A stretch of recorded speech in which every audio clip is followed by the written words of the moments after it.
have. They don't know what has value. So you've got to work with that advisory group to figure out what it is that would signal value, because credentials are signals in the labor market. And right now, the only signal they know is a 4-year college degree, for the most part, with some exceptions I mentioned earlier. The Department of Labor kind of looks at this. Again, the point is that they're stackable. If you have a CNA program in your high school, it better stack into either an LPN or an RN. If it's a dead end, as a lot of them are, just changing bedpans, it's not going to do anybody any good. And you can start this credential acquisition in high school, because guess what? A lot of young people don't go on to college. And they want to go to work for whatever reason. So, again, you can think about pathways, different ways of winning. There's many more than this, of course. Pharmacy tech, medical administrative assistant, and so forth. Toyota, where I've spent a lot of time, as I mentioned, has this really terrific program where they are doing, this is what they're looking for. A skilled team member has those skills. It's a fascinating thing to walk in there and talk to some 19-year-old kid who's in the second year of this apprenticeship program and ask him a question, him or her. They give you direct eye contact, they communicate, because Toyota uses the 5 principles of Kaizen as evaluation. Not just grades, not just attendance, but attitude and behavior. Because Toyota knows that's what makes the difference. So this is their pathway model. Industry-driven, no federal money. They start in high school. They work with Project Lead the Way. They like that because these kids come out pretty math-intensive. But that's pre-selection bias. We've talked about that. Nonetheless, they like it. Then they go into an advanced manufacturing technology 18-month program. I'll show you that in just a second for you community college folks. 18 months, intensive. When they get out of that, they can go over here to the labor pool for Toyota. They can go to that community college with the professional basketball team, University of Kentucky. Engineering school, never mind, it's a Louisville joke. Or they can go to an on-site baccalaureate program in management of manufacturing. 3 different pathways coming out of one program at the post-secondary level. This is what they did to the 2-year advanced manufacturing technology program. They came in, they looked at what the community college had, and they said, that sucks. So, community college profs sat down with the trainers from Toyota, and they rebuilt the program. Combined some just-in-time training. The technical training all takes place on the floor of Toyota. They work as cohorts in the academic classes. So it's a magnificent thing to see. They're doing this in Louisville, they're doing it in San Antonio and some other places. Here's a school in Michigan that has a broad career theme, but they have 3 pathways. And I know, this really is. I'm beyond flashes. I'm never mind. I was going to make a very bad joke that would have got you, okay, he's going, oh, don't do that. Yeah. Yes. Point is they cohort teachers, they keep teachers, students together over periods of years. Another part of this career pathway concept that's very important for a lot of reasons. You may have heard of P-TECH. You may have heard of P-TECH, New York City? 6-year high school program. Successful students come out with 1 or 2 associate degrees that when they get them, put them at the front of the line to be hired by IBM. Doesn't guarantee a job, but puts them at the front of the line. The other thing that I think is really terrific about this, they put it in a high poverty, high community, high failure school district, and they're having terrific results.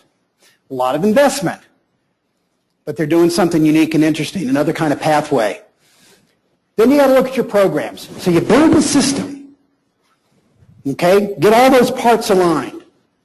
And then you've got to look at programs. You really have to look at curriculum integration.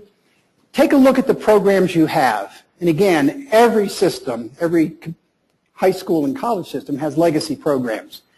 Now, it's easy for me to say get rid of them, but what I'm saying here is you're getting rid of faculty, teachers, and that's not so easy. I understand that.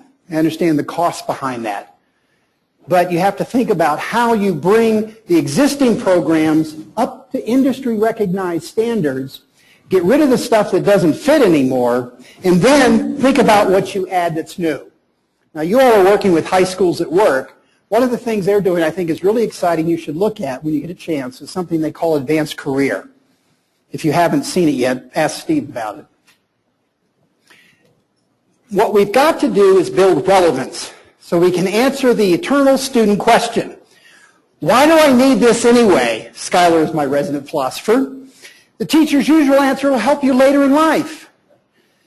Sure, in case I land a job in a verb conjugation plant. You know, relevance is what very few are like my little nerd boy grandson who really love what they do in the traditional classroom. He just loves it. Like I say, he's a genetic oddball. He's about one of 5 or 6%, what we might call an abstract learner. The rest of us, normal people, learn by observing, by things that matter to them. So, high-quality career tech. There's a bunch of organizations, and I heard the CCSO just came out with something that kind of fits here. But the ones that I had at the time all shared these common characteristics of what it takes for high-quality career and technical education. Work-based learning, project-based learning, robust advisory boards. Again, I would argue you've got to have the same one in the system. If you've got auto tech, you should have one advisory committee for auto tech, one for construction, one for HVAC, and so forth. Advising secondary and post-secondary, so there is a system. So students start here, move on there, stackable credentials. You can't have separate conversations and do that. Strong career guidance, contextualized learning, industry aligned, and so forth. Relevant programs. And then finally, instructional delivery, the pedagogy. You've got to make sure that the people in the classroom are really good pedagogues and are current in their technical stuff. You know, if they did this 10 years ago, they're not current, right? So, skip that for a moment. Externships. Externships are a terrific way to help keep teachers current. I would argue, however, you should send your math, science, and counselors out there, math, science teachers, English teachers out there as well on these externships. Have them come back with projects. Remember that distributed guidance? Help them understand what it is out there that they can use to help their kids better understand their community. I've been working with a group in southern Indiana. It's the Tri-State Manufacturing Alliance. And this one guy was talking about his community. It's a medium-sized town, city. He said, you know, the number of people who drive by these buildings every day who don't have a clue as to what goes on in there is just stunning.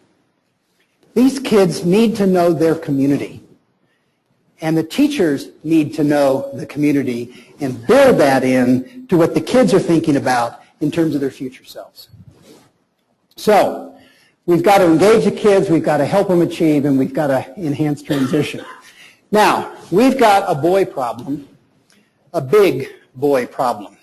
As a father of more or less chronologically 3 adult males, I say it that way because I have data that shows in the American culture, males are not men until age 42. I have a data point I can talk about if time permits. But here's what we know. By 12th grade, boys aren't doing so well in reading, they don't do well in writing, and the advantage in math and science is actually declining. Now, we've been putting a lot of energy in getting young women and girls more interested in math and science. That's terrific, but in the meantime, we're sort of ignoring boys. Who are the discipline problems in schools? Boys. And this one really bothers me. 75% of the D's and F's that are awarded in school go to boys. And I can assure you, if I every day told my little Aaron and my little Liam that you're stupid, guess what? They get the message. And by the time they can, they're gone. And even before they can, they're checking out here. You all know the stuff on dropouts. They start dropping out in 6th and 7th grade here before they can physically leave the building. Yeah, what about damn it? Yeah, damn it made it. I started out life selling shoes, by the way. I didn't go to baccalaureate stuff until I was almost 30. I like to think of myself as the Al Bundy of higher ed.